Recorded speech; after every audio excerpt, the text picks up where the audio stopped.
Hello guys! Magandang araw! Ayan guys, mayroon na tayong nahinog. Titignan natin kung ano talaga ang lasa nito. First time ko guys talaga na makatikim. Ayan, may bulaklak pa siya.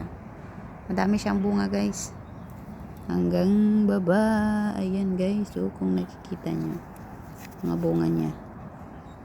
Ayan. Tikman natin.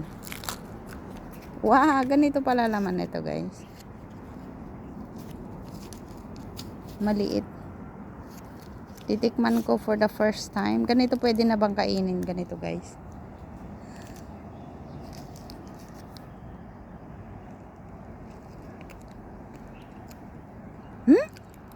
Ang tamis! Wala, ang sarap. Ang sarap pala siya guys. Ayan oh.